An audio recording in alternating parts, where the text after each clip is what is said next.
গতকালকে থেকে আবারও পুরা মিডিয়াকে কাঁপাই দিয়েছেন আমাদের অন্তর্বর্তী সরকারের প্রধান উপদেষ্টা ডক্টর মোহাম্মদ ইউনূস। যুক্তরাজ্যের একটা সম্মত গণমাধ্যম ফিনান্সিয়াল টাইমসের একটা পডকাস্টে তিনি যে বক্তব্য দিয়েছেন, সেই বক্তব্যের পর আমাদের দেশের গণমাধ্যমগুলো একের পর এক প্রতিবেদন ছাপিয়ে যাচ্ছে। তবে আজকে আমি যে তথ্য আপনাদেরকে দিচ্ছি, এই তথ্যটা হয়তো অনেকে আমরা এতদিন জানতাম না। বাংলাদেশের প্রথম সারির গণমাধ্যম মানব জমিন, সেখানে একটা প্রতিবেদন করা হয়েছে। আর এই প্রতিবেদন দেখে যে এই পোলাপাইন কী রাজনীতি করবে, আরে এদের দ্বারা কি হবে নাকি, এরা ভবিষ্যতে গিয়ে কি করবে, বিএনপির সামনে টিকবে না, এরকম ধারণায় যারা আছেন, প্রথমত এরা সরকার ফালাই দিয়েছে। যদিও এটা নিয়ে নানান পারসেপশন আছে, কেউ বলছেন আমরা, কেউ বলছেন তারা। এর বাহিরে এখন যে কর্মটা চলছে তাদের রাজনৈতিক দল গঠন নিয়ে, আপনি আশ্চর্য হয়ে যাবেন যে আমাদের গতানুগতিক ধারার যে রাজনৈতিক দলগুলো, এদের চেয়ে কোনো অংশেই পোলাপাইন কম না। আসুন দেখি দৈনিক মানব জমিনের করা প্রতিবেদনটা কি তথ্য দিচ্ছে। দল গঠনের প্রক্রিয়া অনেকটাই গুছিয়ে ফেলেছে ছাত্র আন্দোলনের নেতারা। ফেব্রুয়ারির মাঝামাঝি সময়ে ঘোষিত হতে পারে এই নতুন রাজনৈতিক দল। তো শুরুতে একটা আহ্বায়ক কমিটি গঠন করবে, পরবর্তীতে কাউন্সিলিংয়ের মাধ্যমে পূর্ণাঙ্গ কমিটি গঠন করবে। তো প্রশ্ন হচ্ছে, আপনার এই যে জাতীয় নাগরিক কমিটি বা বৈষম্যবিরোধী আন্দোলন, তারা যারা এই দলগুলা করছে, তারা কি ভাই নির্বাচনে গিয়ে বাকিদের সামনে টিকবে?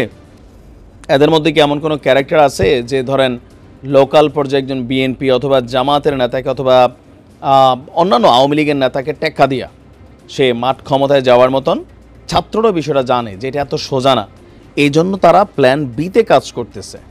তবে এই প্রক্রিয়া অনেকটা আমরা দেখেছি যে এর আগে আমাদের প্রধান দলগুলো করত। তো কি করছে দেখেন, নতুন দল ঘোষণার আগে ছাত্ররা যোগাযোগ রক্ষা করছেন বিভিন্ন রাজনৈতিক দলের নেতাদের সঙ্গেও। বুঝেন নাই? আচ্ছা, উদ্দেশ্য কি?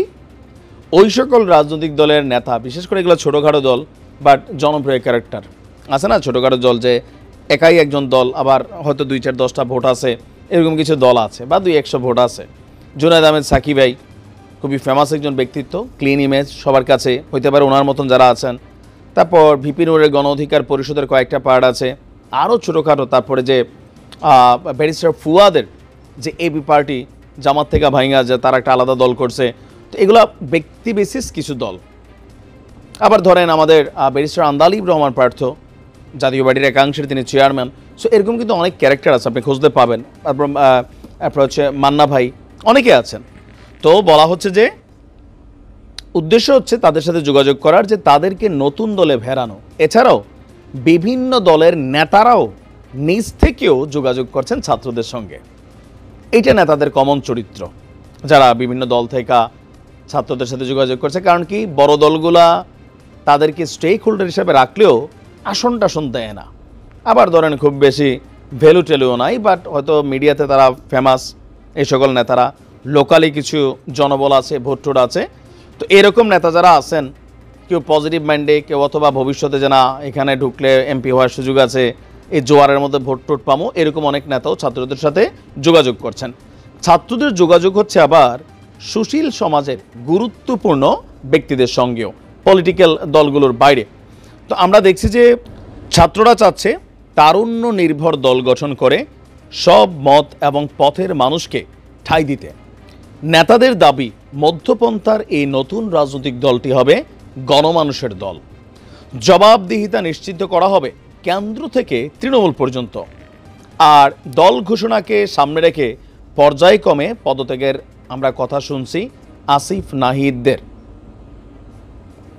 যদিও গতকালকে নাহিদ বলছে যে তিনি পদত্যাগ করবেন, এমন কথা কোথাও বলেননি। যদিও আমাদের আমার দেশ পত্রিকার মাহমুদ সাহেব তিনি এই নিউজটা করেছেন, তার পত্রিকা আসছে যে তাদের কাছে সোর্স মারফত খবর আছে। তো নাহিদ বলছিল যে সেই সোর্সটার খবরটা দিলে ভালো হইতো। তো যদি কখনো পদত্যাগ করি রাজনীতি করার জন্য, আমি নিজেই জানাবো, বাট রাইট নাও এমন কোনো আলোচনা নাহিদ করে নাই বা বলে নাই, আবার আসিফও বলে নাই। এখানে আবার একটু কি বলা যায়, ঝোল পাকাইছে আর কি, যে আসলে মানুষ কোনটা ট্রাস্ট করবে, আমার দেশ পত্রিকা নাকি আসলে নাহিদের কথা। সো যার বিয়া তার খবর নাই, পাড়াপড়শির ঘুম নাই, ওনার বক্তব্য এটাই মনে হয়েছে। তো যাই হোক, আপনার এখন আমরা যেটা বুঝতে পারছি যে ছাত্রদের এই দলের মধ্যে আরও গুরুত্বপূর্ণ তথ্য এই মানব জমিনের জায়গা থেকে আসছে যে আপনার নাহিদকে সামনে রেখাই এই দলটা আত্মপ্রকাশ করবে। তো নাহিদকে সামনে রেখা মানে যেহেতু এই বৈষম্য বিরোধী আন্দোলনের এক দফার ঘোষক ছিলেন নাহিদ ইসলাম, লিড করছেন নাহিদ ইসলাম, বাকিরও ছিল, বাট নাহিদ তৎকালীন সময় যথেষ্ট ফেমাস ছিল এই আন্দোলনের সময়। সো নাহিদকে সামনে রেখে দল ঘোষণা হতে পারে, আর এরপর বাকিরা থাকতে পারে। তার মানে নাহিদ প্রধানমন্ত্রী হইতে পারে। যদি ছাত্রদের রাজনৈতিক দল হয়, হয়তো রাষ্ট্রপতি অথবা প্রধানমন্ত্রী এরকম কোনো একটা সিস্টেমে নাহিদ সামনে আসবে। আর যেহেতু উপদেষ্টা পদে ছিল, একটা ফেস ভ্যালু তো ক্রিয়েট হয়ে গেছে, সরকার চালানোর এক ধরনের একটা অভিজ্ঞতা তার হয়ে গেছে, তো সেই জায়গা থেকে এটা হইতেও পারে। সার্জিস হয়তো যুগ্ম সাধারণ সম্পাদক থাকবে, দলের গুরুত্বপূর্ণ একটা পোস্ট এটা, অথবা আহ্বায়ক পদে থাকবে, আরও বিভিন্ন পদে থাকতে পারে, মানে আগামী যে রাজনৈতিক দলটা আসবে। এরপর মাস্টারমাইন্ড মাহফুজ আসবে, আসিফ আসবে। এগুলা তথ্যপাত্র থেকে গণমাধ্যমগুলো প্রতিবেদন করছে যে সর্বশেষ পদত্যাগ করবে মাস্টারমাইন্ড মাহফুজ অক্টোবরের শেষের দিকে, মানব জমিনের রিপোর্ট বলছে, আর মাঝামাঝি সময় আসিফ। তো যদিও এটা নিয়ে আসিফের বক্তব্য আমরা এখনো শুনি নাই, নাহিদ বইলা দিছে যে এরকম কোনো কথা নাই, কিন্তু মানব জমিন বলছে যে আপনার এমনটা তাদের কাছে তথ্য আছে, বা আমার দেশ পত্রিকাতেও আছে। তো আপনার নিজেদের নতুন দলে পরিচিত একজন রাজনৈতিক মুখকে নিয়ে আসতে চাচ্ছেন ছাত্র আন্দোলনের নেতারা, আর সেই লক্ষ্যে যোগাযোগ করা হচ্ছে বিভিন্ন রাজনৈতিক দলের নেতাদের সঙ্গে। হালকা নিছেন, তারেক রহমান কিন্তু বলছে যে এটা লম্বা খেলা যাবে নির্বাচনটা, এখন আমার কাছে এরকমই মনে হচ্ছে।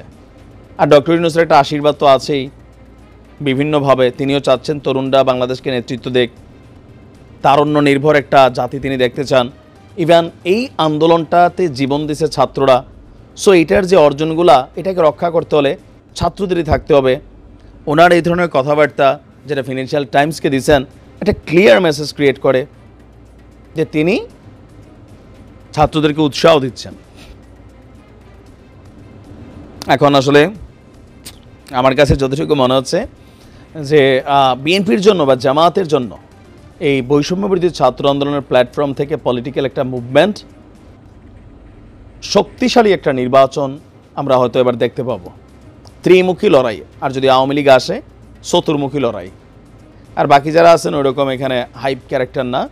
আর ভিপি নূর, আমার মনে হয় না যে ভিপি নূর এখানে আসবেন বা তাকে বড় পদ দিয়ে আনা হবে। ছাত্রদের ব্যাপারে আমি দেখছি নূরের বেলায় ওইরকম একটা রেসপেক্টেবল অবস্থান ছাত্রদের মধ্যে নাই।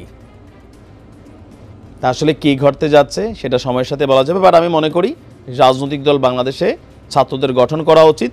জনগণ যদি ভোট দেয় ছেলেদের এথিক্স দেখা, দেন অবশ্যই তারা রাষ্ট্র ক্ষমতা ডিজার্ভ করে। দেখা যাক কী হয়। ভালো থাকবে।